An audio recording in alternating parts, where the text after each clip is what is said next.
Alright, so I'm going to pick up from where I left off in the Questioning Melusine and Answering Machine Act 2.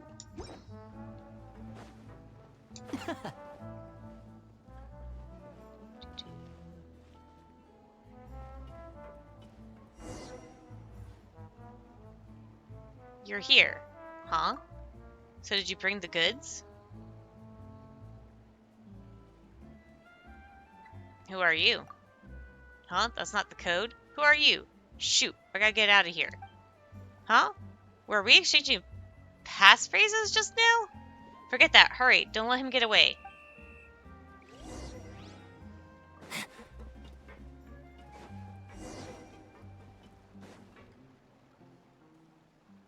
We finally caught you, but why run like that? That was exhausting. Stop chasing after me, I haven't done anything wrong. Why run if you're innocent? That won't hold up in court. Why don't you tell me what crimes I've committed, huh? You stole Sir Arthur. Hey, I didn't steal that. Quite certain someone stole it now, aren't we? Ah, crud. Don't even think about trying to weasel your way out of this. We even know you've been looking for a way to sneak into the paper's office. Take a look at my uniform, then take a look at your own. Are you trying to cause an international crisis? Do you want to say bye-bye to your life? No way, it's that serious. No, after I complete this mission, I'll be able to retire early. Don't be like this. Then why don't you try making this a bit easier for me, If you make things difficult for me, then it's only fair that I do the same. Picture your retired life for a moment. When you sit down to eat, you'll look across and see me. Every date you go on, I'll be your chaperone. And for every travel photo you take, I'll be there too, smiling. No, stop, that's enough. Don't terrify me like that. I'll come clean, alright? It's not like it's a secret anyway. I am Bollard, a peripheral intelligence officer. What peripheral means is that I'm not very important. I was tasked with locating a research base belonging to a scientist known as Maso Lombroso. Maso Lombroso? Isn't that Dr. Moso? You've heard of him, too? He passed away some 30 years ago, and his research base is said to contain valuable information, but no one knows its location. What does that have to do with the Steambird? Because Dr. Moso's death is linked to the Steambird. I'm sure the paper knows something. It's linked to the paper? Correct. That's why I contacted one of their editors, Janek, hoping to get the inside scoop. Isn't that the editor who was arguing with Telechard? Would he reveal the paper's inside info? I sent him a small gift. Do you recall that the paper recently exposed elegant tableware comfrey scammers? I provided details of their crimes. Whoa, so you did that. You're really amazing, huh? Thank you, but I may only be fearful personnel. I'm one of the better ones. Anyway, the exclusive report gave Jennick's reputation quite a boost, but when I contacted him again, he said he had nothing to repay me with. Utterly despicable. That's when you decided to sneak in. Indeed, but I noticed something odd when I got there that night. The signature stamp at the door was gone. It vanished before you arrived? Ugh, not again. That's right, and there was an envelope on the pedestal. Acting on my instincts as an intelligence officer, I opened the envelope. To my surprise, it was full of threats. What? The envelope at the scene? How could you sneak a peek at someone else's letter? Let us look, too. Luckily I've kept it with me. Please help yourselves. To the Steambird, Maso's death 30 years ago is still on my mind. Whenever I think of your paper's rhetoric, which intentionally passes off falsehoods as truth, I simply cannot express my indignation. As such, I have taken Sir Arthur captive. I eagerly await your paper's sincere repentance. Issue a public apology and surrender Maso's legacy. Should you continue to spin a web of lies that obfuscates the truth, I'll be left with no choice but to slay that Steambird, crow, or blackbird. Are you done? The one who signed it, crow or blackbird, is the criminal you're looking for, excuse me. But is this for real? Is the paper really linked to Dr. Moso's death? There's no mistake. The inheritance mentioned here is probably Dr. Moso's research base. The paper definitely knows something. Later on, I put out some feelers in my circles, hoping that Crow or Blackbird would be willing to meet with me, if she's in the same line of work, that is. Best case scenario, we can work together, and even if that fails, I didn't want her to raise any alarms, as it would only disturb my work. But as it turns out, we're the only ones who showed up. Telechard, it seems you made a mistake again. Huh? Telechard, what's wrong? Curve, tell me now. Tell me this guy's lying. Biology is detected to be normal. Mr. Billard is telling the truth. Darn it, you feral. Why aren't you the culprit? I've lost my uniform. Calm down, Telechard. We weren't serious. Don't pay it any mind. But I mind. I was serious. I care about whether I'm useful. I said I would figure it out from among the 4 suspects, yet none of them was the culprit. I guess I'm just completely useless. What about that boy's mother? She seemed very nervous. Editor-in-Chief Ferris was right to ask for your help. I should just take off this uniform and leave. Relevant information detected. Ancient Telechard, you can be useful. You can write for the Steamer's fantasy column, just like Editor Jeknik suggested. That's not comforting in the least. Wouldn't it be better to just name Mr. Bullard the criminal? At least that might make Telechard feel better. Miss Paimon, are you suggesting that I lie? Can lies be a source of comfort? That doesn't count as a lie. Paimon means that when you're comforting someone, sincerity is what counts.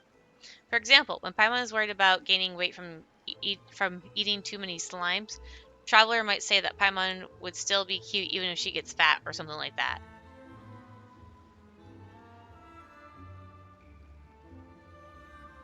No, I would just call out Paimon for being a glutton. Hey, you're supposed to take Paimon's side. That's enough. Curve can only analyze biological data. He can't understand all of that. Forget it. You can go, Bullard. Thank you so much. Huh? Telechard, you... Paimon, Traveler, I know you two are both amazing and tenacious. But I'm just a stupid piece of deadwood that is always rolling downhill and finding new lows. I break at the slightest touch. I'm sorry, but from here on out, I'll just leave everything up to you. I'd like to buy both of you dinner one last time tonight. We'll go to a nice fancy place like the Hotel de Board, so you won't have to eat the trash I make. But Paimon hates farewell dinners. Curve, talk some sense into her. Ancient Telechard, I suggest you consider writing for the Steamboat Fancy column. Alright, that's enough. I really need to think things through. Anyway, I'll see all of you at Hotel de Board tonight. Don't forget to come. Paimon knows Telechard is a straightforward person, but it still feels so sudden. Was today really that bad? It probably wasn't just about today. Paimon hopes she gets better by tonight. Let's get some rest, too. Paimon's quite tired after so much investigating.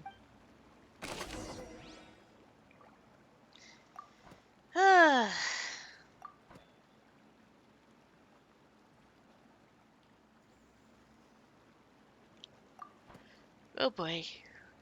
Wait until nighttime. Okay, I want to see something. Act 2. 9 o'clock.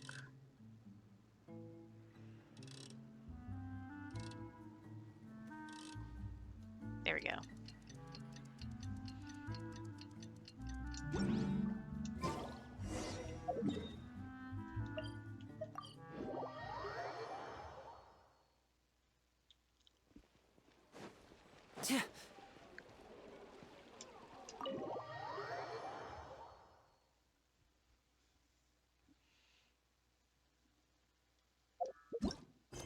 Still Act 2. Okay then.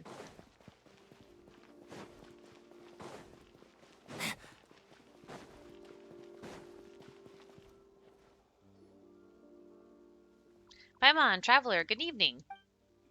Telechard, your clothes. You haven't resigned already, have you? Not just yet. I just took off my uniform because it makes me feel much lighter. So, do I look good in these? Not bad at all. You look much better. Even your voice sounds gentler. This must be right life for me. Since I can't do anything, well, it's best not to do anything at all. Stop thinking like that. It just so happened that to be a really tricky case. It isn't just this case. Have you heard of Fontaine's Aquabus? That's how we got to Fontaine. Then you must have taken the Clementine line, right? Avail is the tour guide there, and Elfane is in charge of the Navia line. Ha! Ha! Navia shares a name with a line. I actually used to be a tour guide too. I was the guide on the third line, the Callus line. I used to travel to the Fontaine Research Institute, but service was suspended due to the incident. Oh, you used to be a tour guide. That's awesome. It's not awesome at all. Tour guides aren't exactly the elite. Being assigned as a tour guide is what happens when you're bad at being an agent. Oh, so you returned to the Mistress Phantom because the line stopped operating? Not quite. I was laid off due to complaints from tourists. Some praised me in person, but wrote complaints as soon as they got home. They said my voice grates like a crow. I couldn't accept it. Oh, I don't mean the compliments, like the complaints. I couldn't accept that they told me I was doing well to my face when they clearly had a problem with me. I'll let you in on a secret. Editor Jack was the first to complain that I sounded like a crow. He's such a hypocrite. No wonder you were arguing with him back then. Paimon sort of gets it now. Let's not dwell on annoying stuff like that. Now's the time to focus on enjoying some delicious food. Hotel de Boer was recommended by the official tourist guide. I might not like it, but I think you might. Thanks, Telechard. But shouldn't we wait for Curve? He's not here yet. It's fine. He doesn't eat this kind of thing anyway. He just wants to record Hotel de Boer's data in his Lie learning module. His Lie learning module? Curve is really special. Yes, I'm very happy to have met him. However, his core is aging rapidly, so he will go into hibernation mode soon. His body parts can be replaced, but not his core. Hibernate? Are you trying to say he will stop moving forever? I really just completely. I'm really. Yeah, I'm really just completely useless, aren't I? I can't solve my cases as an agent. I get complaints as a tour guide. And let's not even talk about my attempts at making breakfast. Now I can't even manage evidence properly.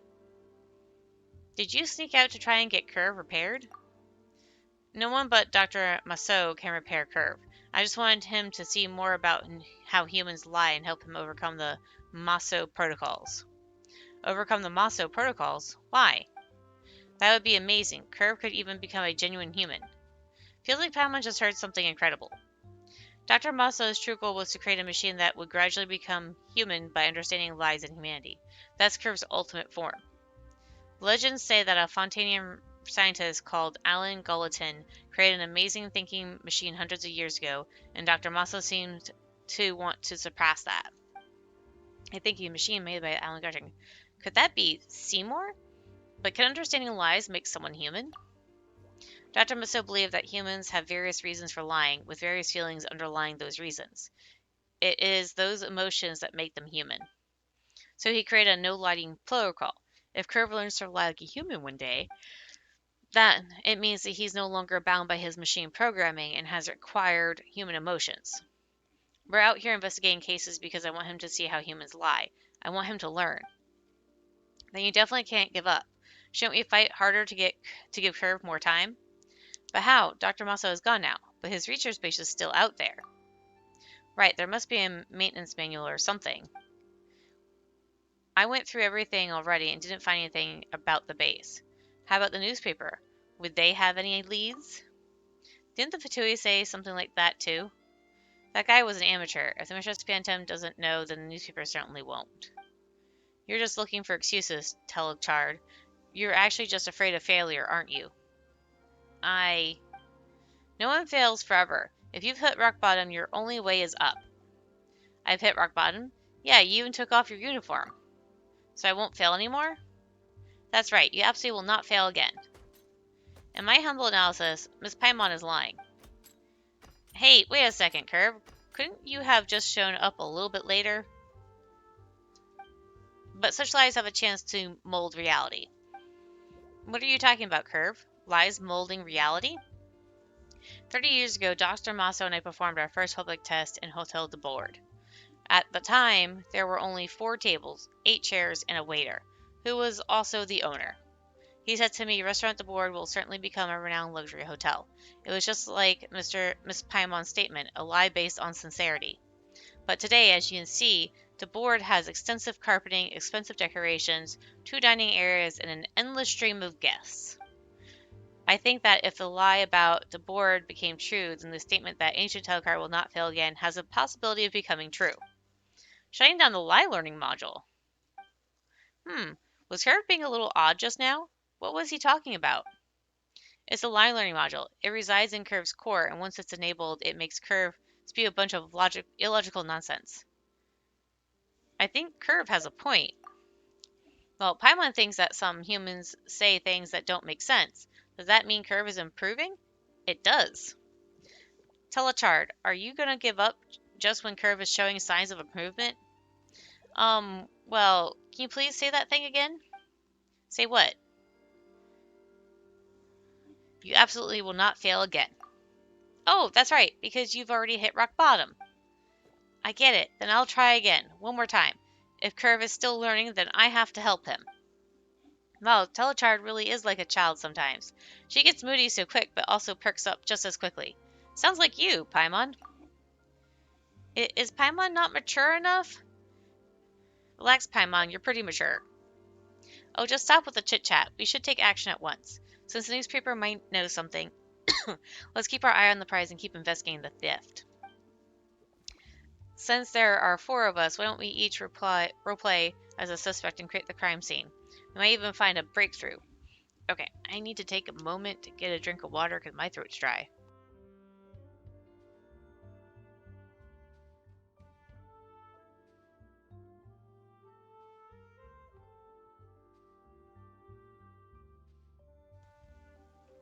Okay.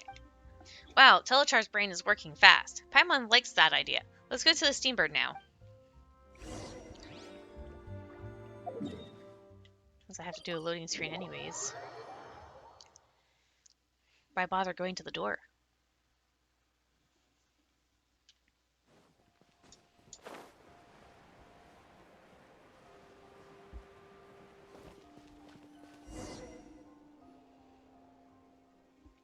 You're the smallest here, Paimon, so you be Kevin.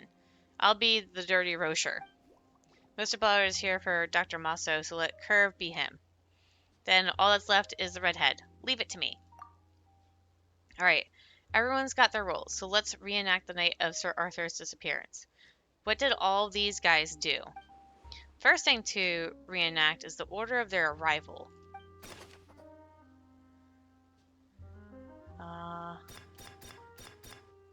So he didn't say anything about him, but he did.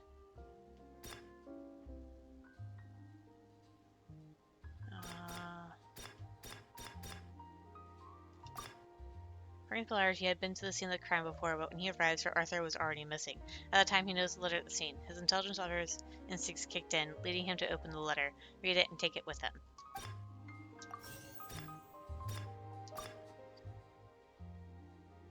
Oh, no, not him. According to Rocher, he had been to the scene of the crime before, and there had been Sir Arthur intact and untouched. But when he awoke, Sir Arthur was gone, having disappeared as he slept. As he woke up, he saw a small silhouette fleeing the scene. But he was there first. According to the intrepid Vulberry, he had been to the scene of the crime before, but when he arrived, Sir Arthur was already missing. As an effort of retaliation, he took out a dinner knife and stuck it there to say, "Now this is a warning for them." In addition, he saw a smelly drunk as foul as Rocher.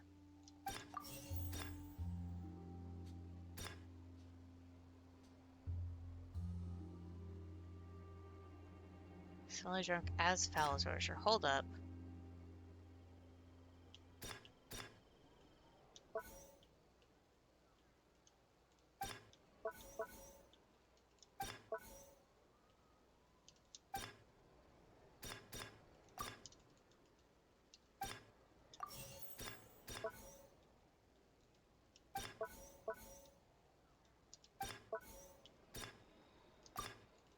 Because it wasn't actually Rocher.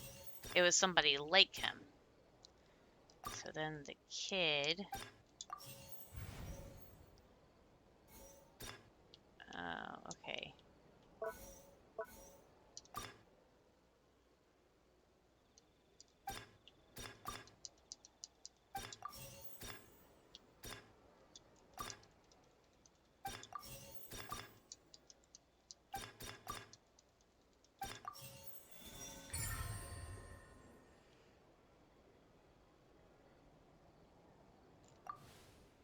Incredible. Traveler is absolutely correct. I am the first to arrive.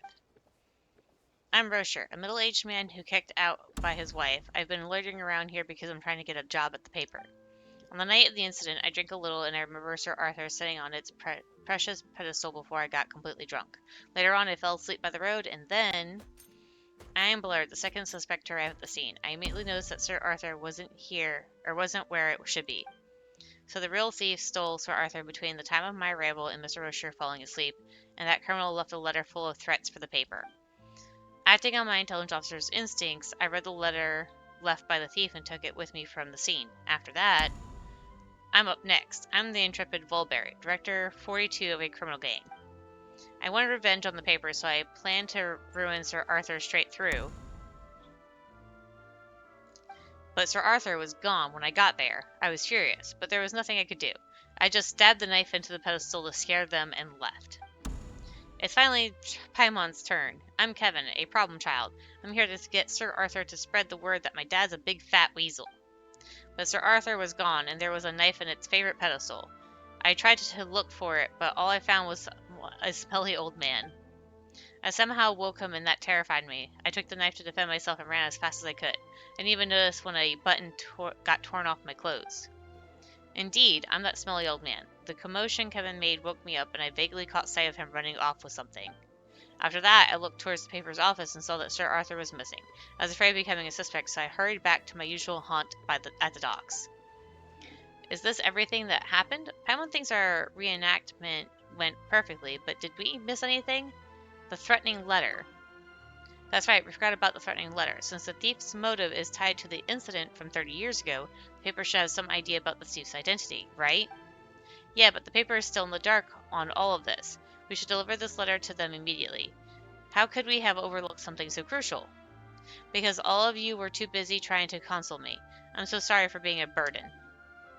You shouldn't think like that, Telechard. Haven't you read through Dr. Mosos's case files? Those should be really exclusive those should be really exclusive information. Now that you mention it, I forgot to tell you about the contents. Let's go over there to discuss it. Dr. Mosos's death is closely linked to the paper, so it feels weird to talk about it right outside their front door. Is somebody watching them? No, it's just the camera angle. This spot is perfect. You want to know why Dr. Moses was tried, right? It actually stemmed from public opinion. Public opinion? Well, not long after the existence of Dr. Moses' lie detector was made public, the Steamboat published several articles on it and quickly drew the public's attention. Relevant information retrieved, Maso exclusive behind the lies, Maso protocols, protocols to watch, lie detector, a game of authority. The paper used special features like these to incite widespread fear and worry among the general public. Soon, public opinion began to turn against Dr. Maso. What were they worried about? For example, how to guarantee that the lie detector's output is credible? What would happen if a suspect in a trial isn't lying but Curve says he is? Would mistrials and injustice result? But if Curve's reliability can be guaranteed, then those certain concerns would evaporate. Relevant information retrieved. Content from lie detector, a game of authority.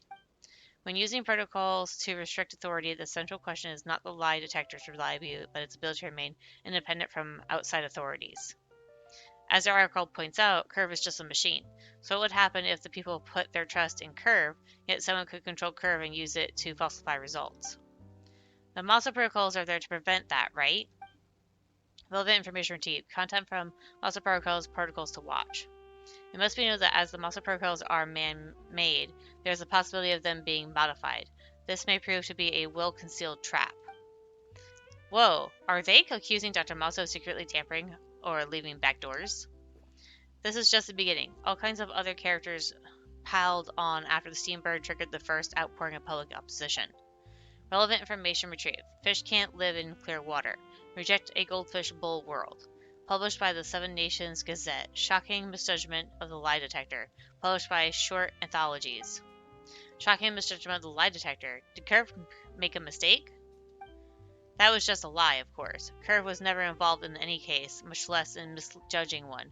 But that's how public opinion works, and so it was all downhill from there for Dr. Maso. In the end, Some even came forward and made accusations against the doctor. They called the lie detector a total scam, and all the results were completely manufactured. They believed the doctor was deceiving the public in an attempt to gain the power to pass judgment over others, and so they demanded the doctor be severely punished and the lie detector be destroyed. Aren't those accusations a little too serious? Would anyone even believe stuff like that? Many did. They were all just ordinary people, so how could they differentiate the truth from lies? When we don't have access to sufficient information, we believe what others want us to believe. And it just so happened that such a critical juncture, the Steamberg did something huge. They provided evidence that exposed Dr. Musso as having falsified results. The evidence was key to Dr. Musso's conviction. Evidence? Did Dr. Musso really deceive everyone? The doctor refused to admit it, of course, and so he died defending himself in a duel. Only then did things start to calm down. The paper's reputation skyrocketed, and a useless fake like Curve was soon forgotten. It was just left with the Mush's phantom as evidence. So is Curve the real deal or not? Well, I think Curve is the real deal, and Dr. Massa was wrongly accused. Was the evidence presented in the paper by the paper falsified, or did they make a mistake? But the person who wrote the threatening letter seems to think that the paper deliberately fabricated those lies in search of fame, profit, or something else. Oh, then could she be someone very close to Dr. Maso, back for revenge? Paimon would definitely avenge Traveler if Traveler was wronged like that. Paimon can't bear to think about it. Don't jinx me, Paimon. But Dr. Maso passed away 30 years ago, so someone very close to him. I wonder if Ferris knows anything. Should we go see her then? Don't worry, she wasn't in charge of the paper at the time, and I don't think Ferris is a bad person. Fine, looks like we'll have to ask her about it tomorrow. Today was a total information overload. Paimon's head needs some time to recover. Alright then, let's head home, get some rest, and meet outside the paper tomorrow morning. Hold up, that chick that just walked by.